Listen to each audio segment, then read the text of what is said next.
I want to first take a moment and welcome you to tonight's presentation. It's so much more. And I want to take the opportunity to basically just let you know that I really applaud you for taking the time, investing in your health, investing in your wellness, and you know, this time that we use every single week, it's really designed to help us to all be better. So let's get this started. Tonight we're talking about mastering our sleep to master our metabolism.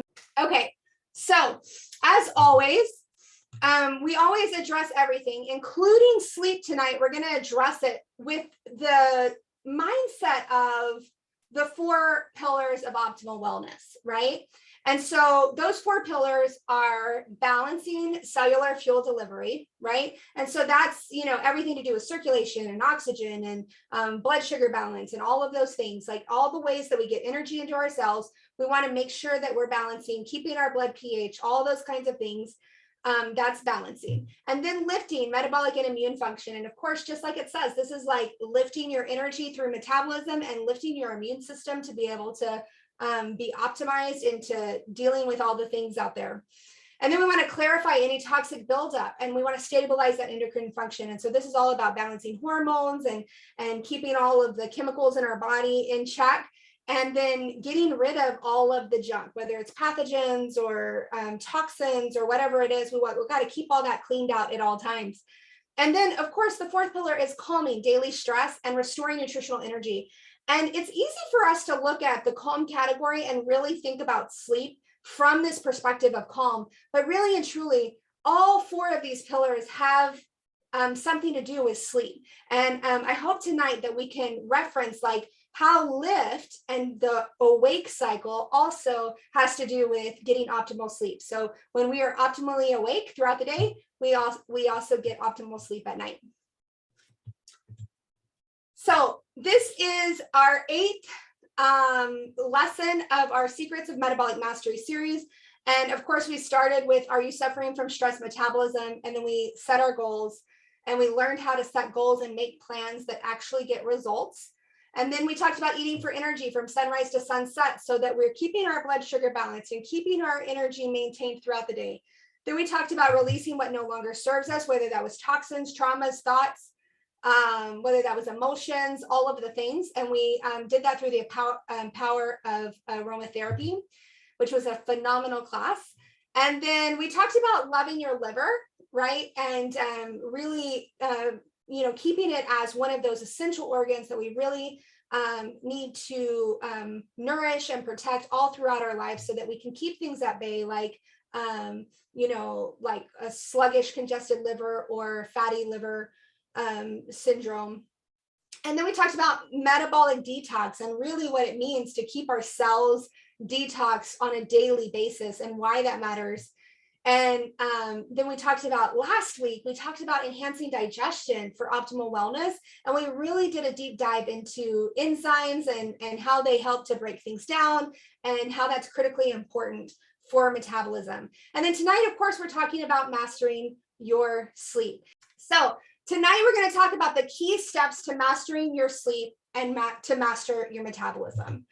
And so let's first start with like defining sleep, right? Like, what is sleep really for, right? And so sleep is a sedentary state of mind and body. It is characterized by altered consciousness, relatively inhibited sensory activity, reduced muscle activity, and reduced interactions with surroundings.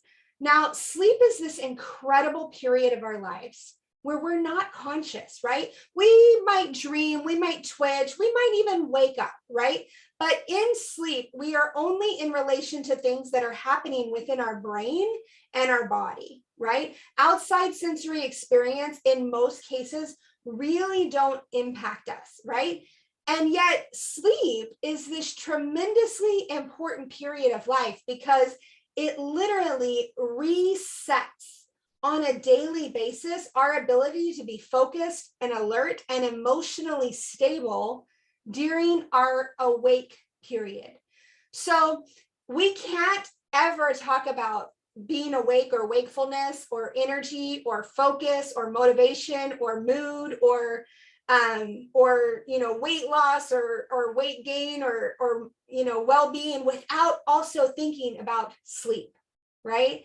And we also can't talk about sleep without also thinking about wakefulness, because it turns out that this period of being awake, right? And the period of actually being asleep, they're tethered to one another, right? And they work together, right? And what we do when we're awake determines when we fall asleep, how quickly we fall asleep, whether or not we stay asleep, and how we feel when we wake up the next day. And so today we're going to talk about how to get better at sleeping. But I think that by now, most people are aware that getting a really good night's sleep on a consistent basis is critically important. But the interesting thing is that even though we are aware of that, most of us don't do it, or a lot of times we don't even know how, right? And I could probably guess, but it's probably a few of you on here tonight that are not getting the 7 to 9 hours of terrific sleep every single night, feeling rested, waking up ready to attack the day, right? And being able to go through the day feeling focused and alert without any dips in energy or focus, right? There's probably a couple of you on here tonight that's true for you, right? And it's very possible that even if you are getting 7 to 9 hours of really great sleep, that, every third or fifth night or so, you have some challenges with sleep. So we're going to start by discussing what is sleep and what governs the timing and onset of sleep. And, basically what makes you get sleepy at a particular time of the day, what determines how well we sleep, and what determines the quality of our awake time, right? And so there's 3 pieces to the sleep puzzle. Number 1 is adenosine, and number 2 is the circadian rhythm, and number 3 is cortisol and melatonin rhythm. Now, it's very possible that some of you might be thinking, oh, cortisol, melatonin rhythm, that's the same thing as the circadian factor. And I want to show you tonight how it's actually 2 separate pieces of the puzzle. So the first force is a chemical force, and it's called adenosine. And adenosine is a neurotransmitter that is naturally found in the human body, right? Cells in the nervous system use neurotransmitters to transmit information to all the other cells, right? Now, every cell essentially has an adenosine receptor, or multiple of them, that are part of this chemical process of communication. And what happens is this adenosine is allowed to enter a cell and stimulate changes in those cells that enable the body to act out certain biological functions. Now, there's a couple of different types of adenosine, but essentially adenosine promotes the sleep drive and basically like a hunger for sleep or a need for sleep, right? And research shows that adenosine also plays a role in the immune system.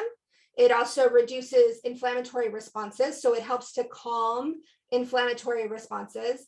And receptors for adenosine have been found in the circulatory system, the respiratory system, the urinary systems, as well as the nervous system. So adenosine is a molecule in our nervous system and throughout our body, and it builds up the longer that we are awake. So if you just, if you were asleep overnight and you got like 8 or 9 or 10 really deep restful hours, when you wake up, adenosine is going to be really, really, really low in your brain as well as in your body, right? But if you've been awake for 10 hours, adenosine levels are going to be much, much higher, right? So adenosine creates a sort of sleep hunger, right? Like a need for sleep as we wake up, okay? And so this is affected by a number of different behaviors, but the biggest one is basically, how long have you been awake? And so the reason you get sleepy is because this adenosine creeps up steadily the longer that we've been awake. Now, I want to talk about caffeine and adenosine, because the way caffeine works is actually through this adenosine receptor.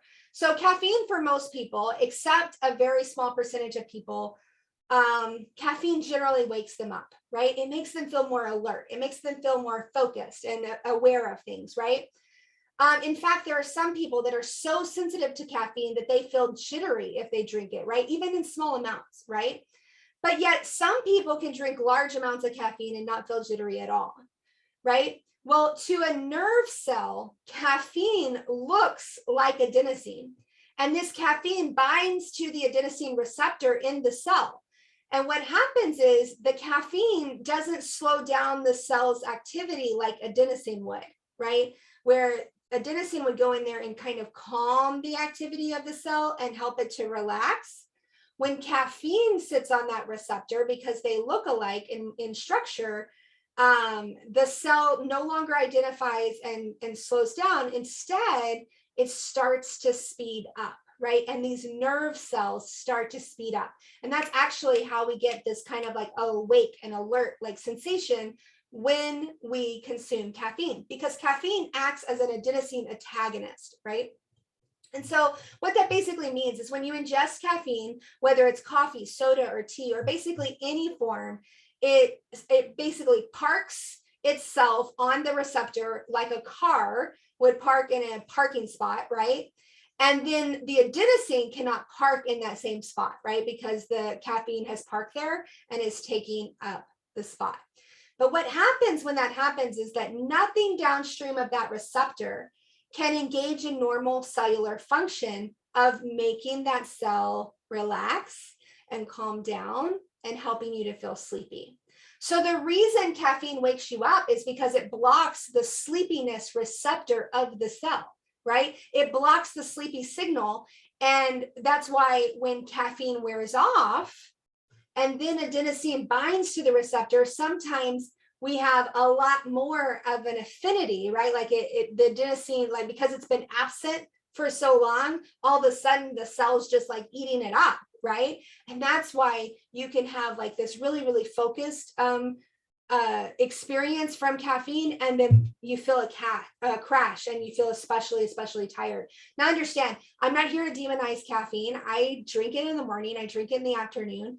I don't drink like typical like coffees and sodas and things like that. I only drink caffeine in the form of cinnamate, but I do drink generally, while it's cold in the winter, at least 2 a day. But I drink it in the morning and the afternoon. But I'm also one of those people that because of my tolerance, I could pretty much drink caffeine even as late as 5 p.m. in the evening, and I tend to fall asleep just fine. But some people can't have any caffeine at all. Or like if they even have it past noon, their sleep is totally disrupted. And so one of the things that I want to tell you is that it's one of those things that you have to experience for yourself, right? How much can you tolerate? And even in our healthy forms, like cinnamate, there is still usually like, where people maybe disrupt their sleep if they have, too many. I've known people that'll have like 4 or 5 in a day, and they'll tell me like, man, I'm just not really sleeping well. And so usually when we reverse engineer that a little bit and back down on the cinnamate, it's delicious, but just back down a little bit, it's pretty powerful. They discover that they sleep a lot better. But when we're talking about sleep and sleepiness, it's driven by this increase in adenosine that literally happens naturally. And like I said, that caffeine is what's preventing it. And so that's the reason why you get alert for that. So adenosine is very much, it drives sleep kind of like a hunger, right? As adenosine starts to raise in the body, we get hungry for sleep, right? And then as we sleep overnight, it's like, and the adenosine goes away overnight. And so it's in a really, really low state.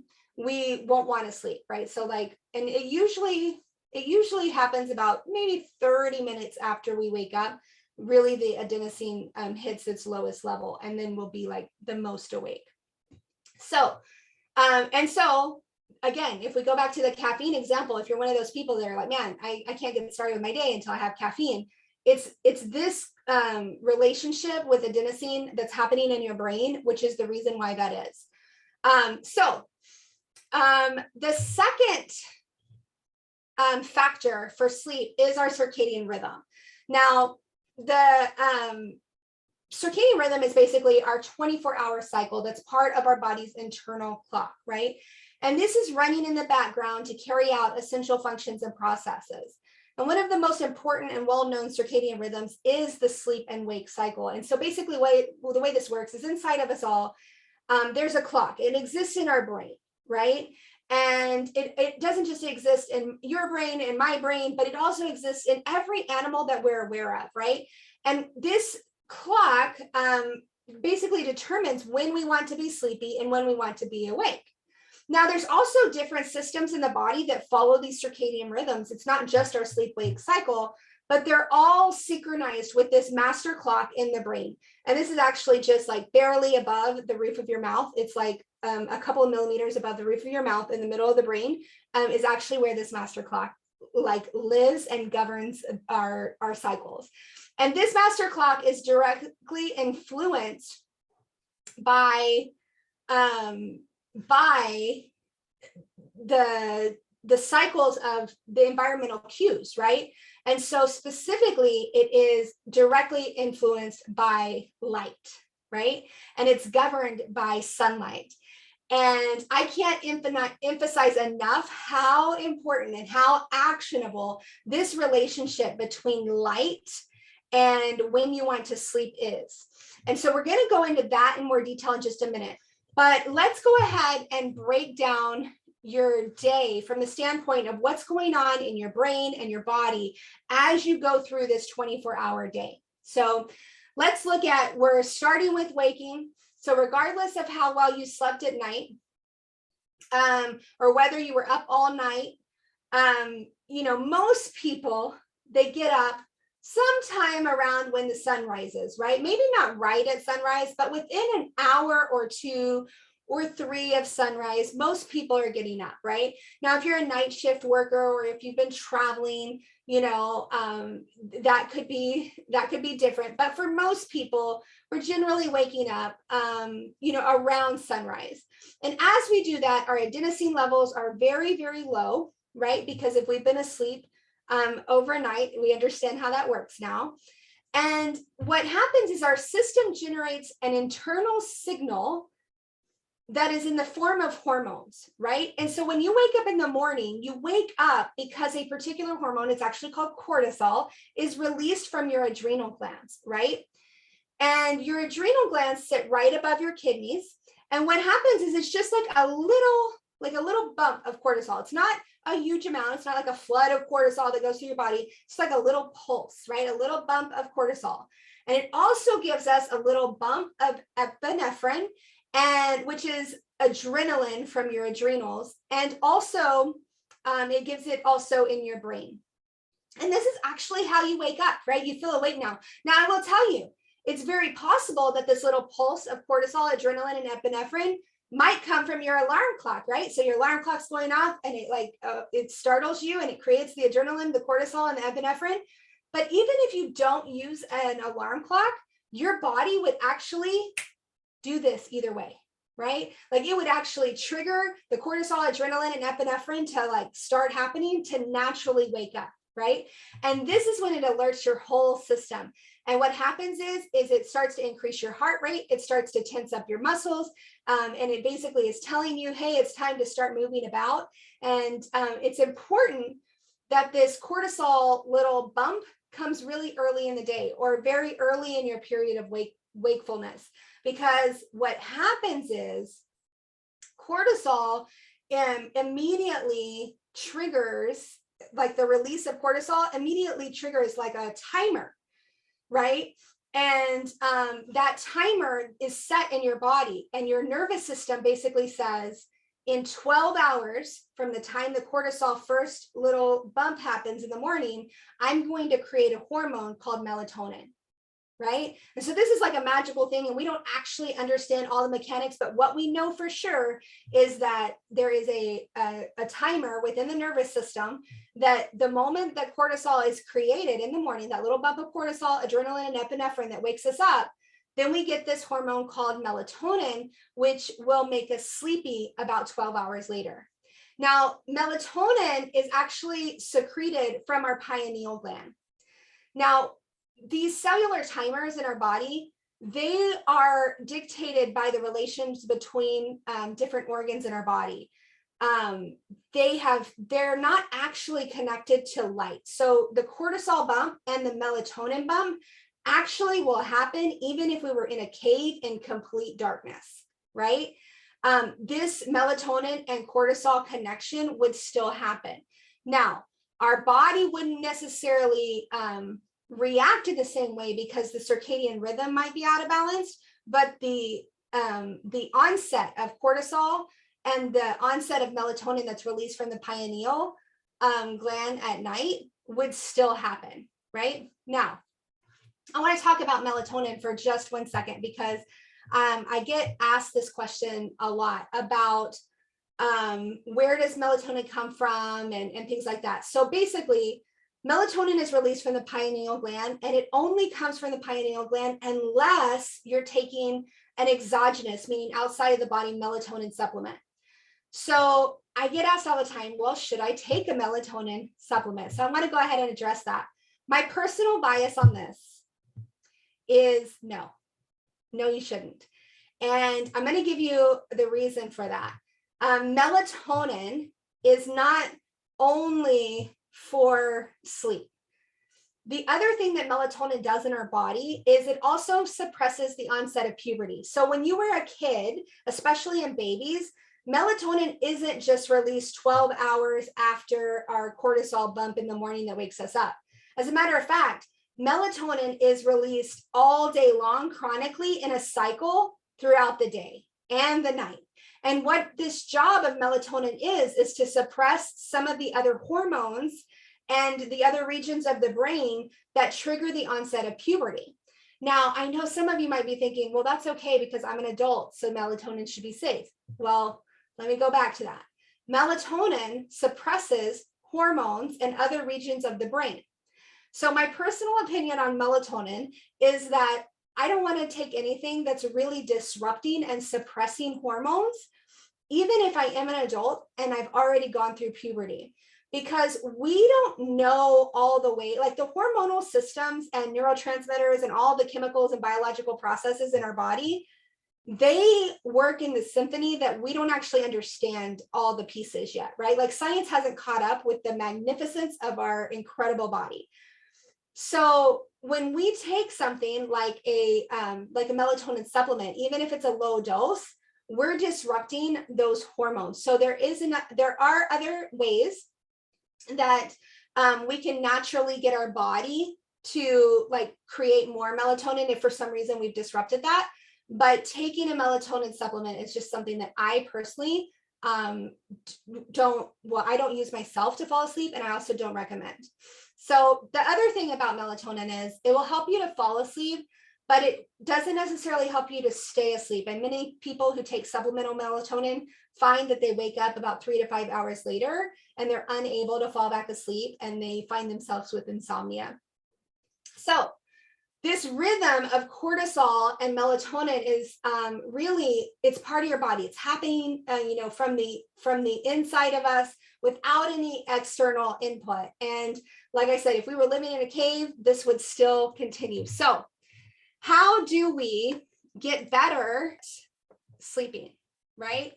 And so there's a couple of key things here. Number one is to view sunlight by going outside within 30 to 60 minutes of waking. So, and then we want to do that again in the late afternoon prior to sunset.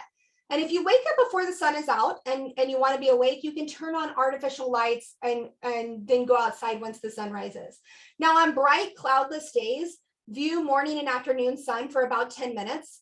If it's a cloudy day, you could stay in the sunlight for about 20 minutes. And if it's really, really overcast, right? Like, so in the wintertime where sometimes it stays a little bit more gray and dreary, you can stay in the sun for 30 to 60 minutes. Now, if you live someplace with very minimal light, I would consider using an artificial daytime simulator source, right? And here's another thing. Don't wear sunglasses for this practice if you safely can, right? Contact lenses are fine, eyeglasses are fine, but typically we don't want to block the sun going into our eyes because that's how it works. Like literally, there's these cells in the back of our eyes that literally absorb the light, and it is what triggers the brain to do all the magical things that it does. So you don't have to look directly at the sun. As a matter of fact, I would recommend that you never look into the sun that is so bright that it's painful to view. So like if your eyes begin to water or anything like that, then don't, obviously turn away, don't look at that. But you want to be out in the sun looking into the light, not directly into the sun, but just into the environment. Number 2, ways that we can get better at sleeping is to wake up at the same time each day and go to sleep when you first start to feel sleepy, right? Because pushing through that sleepy late evening feeling and then going to sleep too late for you is one of the reasons why people wake at 3 a.m. and can't fall asleep, right? Number 3 is to avoid caffeine with that 8 to 10 hours of bedtime. Some people might actually need 12 to 14 hours, right, of a break, right? Like I said, I personally have no problem having caffeine later and then going to sleep by 11 o'clock at night. But some people are very, very sensitive, and this is a place where you just have to determine your own genetics and your own body, and it's kind of a trial and error process. Also avoid viewing blue lights, especially bright overhead lights between 10 p.m. and 4 a.m. And here's a simple rule. Only use as much artificial lighting as is necessary for you to remain and move about safely at night. So if you wake up at night and you need to go to the bathroom or anything like that, just only have enough light available so that you can move around safely, right? And you can use, if you are like on the computer and things like that, you can use blue blockers and those can help, but really and truly, we still want to have the lights really dim, right? And so candle lights, moonlights, all of those things are good. We want to limit daytime naps to less than 90 minutes or don't even nap at all. Some people feel really, really great with about a 20 to 30 minute nap. Some people feel like it's better for them not to have a nap. I don't like to nap personally, but if you are a napper, just make sure it's less than 90 minutes during the daytime. Now I'm going to tell you, you want to expect to feel really alert about 1 hour before your natural bedtime. This is actually a natural occurring spike in awakeness that scientists and sleep researchers have observed over time. So if it's like your normal natural bedtime is, 11 o'clock and about 10 o'clock, you're like really, really awake. Don't freak out if that happens. Go ahead and you can go ahead and start to relax, lay down, and start your sleep routine to still be in bed by 11 because it will pass. And also keep the room you sleep in cool and dark and layer on blankets that you can remove because your body needs to drop in temperature by about 1 to 3 degrees to fall and stay asleep effectively. Body temperature increases are one of the reasons why we wake up in the morning, right? So if we keep our room cool and then we just remove the blankets as we need, then we'll get better sleep throughout the night. And so another thing I just want to address, it's not on our list, but alcohol and medications and things like that can disrupt our sleep. So if that's going on with you, just be aware and then adjust that as you see fit. And then kids have changing sleep needs over time, right? So when we're like 15 years old, we could be night owls, but then we kind of become morning people as we age. And so it's kind of different. Also seasonally, like in the summertime, we only need about 6-7 hours of sleep. And in the wintertime, we typically need a little bit more, right? So it kind of varies. And so the other thing is we want to eat adequate protein and healthy fats throughout the day. And the reason is because we want to give our body the tools of the amino acids and the fats to be able to create the correct hormones and neurotransmitters and everything that it's using for the sleep and wake cycle. And then if you've done all of these things and you're still struggling with with sleeping, with getting rested and relaxed, and falling asleep, but also staying asleep, where you're getting that really truly restorative sleep, you want to consider herbs that promote relaxation. And so, speaking of herbs that promote relaxation and resetting and restoring our body, tonight's Soul Connection product spotlight is a product that is really near and dear to my heart for this exact reason. It, to me, is one of the most powerful formulas that, you know, really just kind of goes to the heart. Like, you have the best sleep that you've ever had. And people that try it one time, that's usually when they come back to me that first night, they get their products and I have them start with Renew that first night. And they'll say, oh man, I had the best sleep I ever had. And so this is SolleReNue, and I have Greg Halliday, the founder and president of Soul Naturals, to talk to us more about SolleReNue and how it can help us with our sleep. Thank you, Erica. And so much wonderful high value training tonight. I thought maybe I'd start with just the part that I'll share on Renew with a story. In one of the visits that I made to Michigan, one of our specialists was involved with 2 chiropractic offices, and one of them was a new office they'd opened that was maybe 5 miles, and it's kind of like northern western Michigan, so it's the less populated area. And brand new chiropractor, really sharp. I'd say she, because I'm getting older, so to me she was really young, but she was probably in her 30s, and she really just took a quick interest in Soul products when she just learned a little bit about the formulas and the approach. And so I happened to be coming up for a visit, and she had been sharing with a few of her clients. Well, she told me a story about a younger woman who I would say was late 20s. And she said, if you don't mind, if you'll stay long enough this time, she wants to come and visit. So she ended up coming with her mother. And the reason she came with her mother, she was married and had 2 children. Her mother was taking care of her children and had done that for 7 years. The reason that her mother was taking care of her children at such a young age and had nearly always done so is because since she was 13, she had not had a single night that she'd slept more than 2 hours.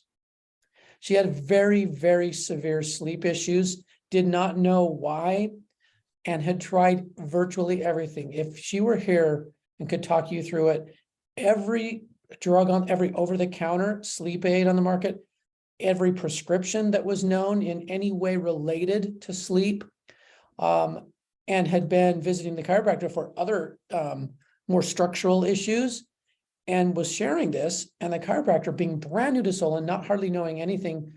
And she just said, you know something? Here, just take this box, try this box.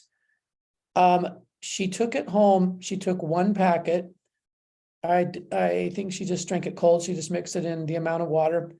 And she said, I did not wake up. It was 4 p.m. when she left the chiropractor's office. She woke up at 1 a.m. She hadn't slept 7 hours ever since she remembered, since she had been 13.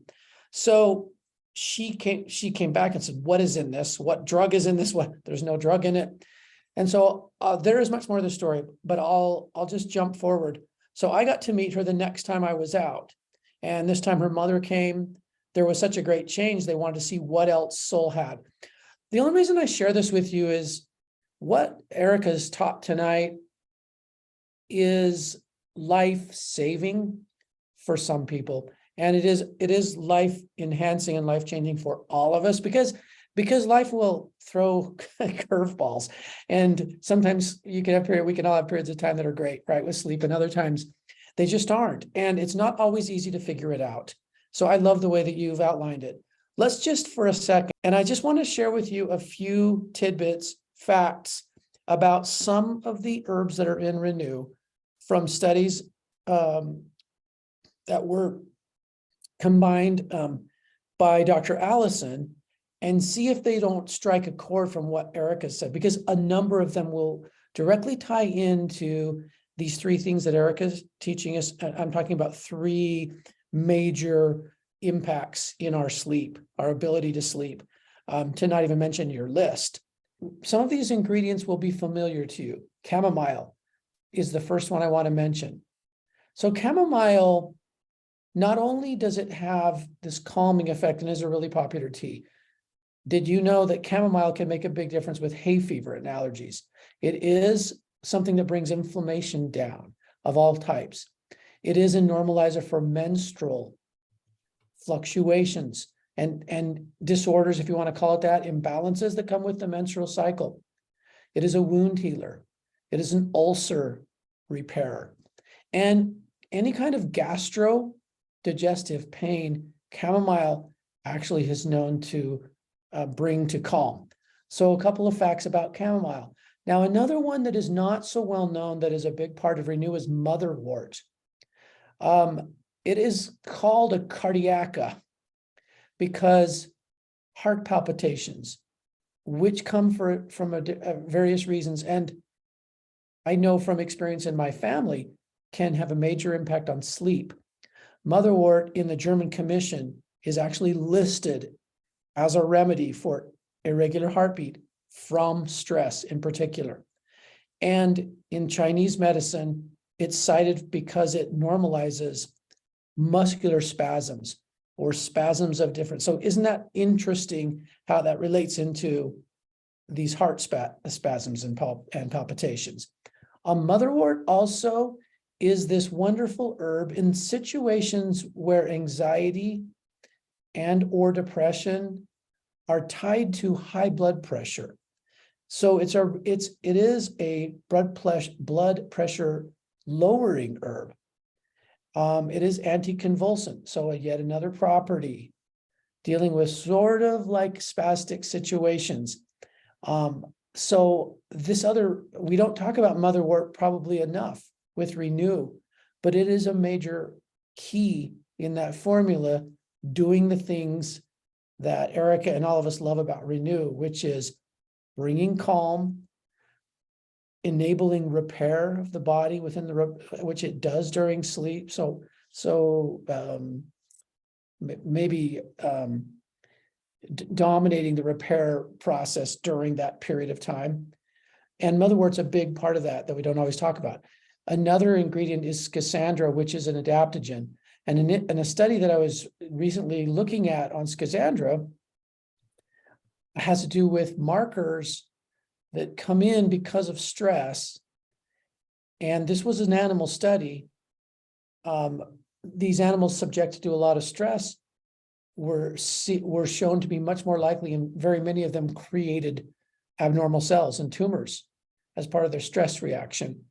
And when schisandra is added to their diet, those diminished and their natural health markers reappeared in terms of immunity. So yet another link between, think about stress and sleep and immunity. That was something else that Erica tied for us. It also, schisandra is also a blood vessel relaxer. And one of my favorite parts about schisandra, because it's fascinating to listen to Erica talking tonight, is that it is it's a modulator, a regulator of several neurotransmitters, among them serotonin, cortisol, adrenaline. So I love to think about that for a second. So here's another ingredient in Renew that has something to do with this balance, because I like the way Erica said it. It's a symphony. And when we isolate one and we take it, we might get lucky, and a lot of those things are studied now. And so we can kind of see a direction from that thing. What we can't see is all the other chords we just threw off in the symphony. And we end up learning it over time. And that's why I love several adaptogens that happen to be really and particularly strong in balancing hormones or neurotransmitters, because like Excel is this way and the macas are this way, because scientists that will study it will say, wow, these key hormones regulated, and it's not clear how, it's not clear why, but they regulated and problems improved. I think it's because of what, let's say it the way Erica does. It's because they're able in their variety of nutrients to energize the symphony and to what's not just energize, but also sort of recalibrate that symphony instead of just going after one of the notes, instead of just fixing the violins, or the cellos. They recalibrate all of it. So schizandra is one of those. And just a couple of other little nuggets. Passion flower. Now, passion flower is also in Renew. Lots of studies showing that it's anti-anxiety, but also coughs, stubborn coughs, other respiratory problems like asthma, blood sugar normalizing. These are all highlights in studies. And it is for a lot of people sedative.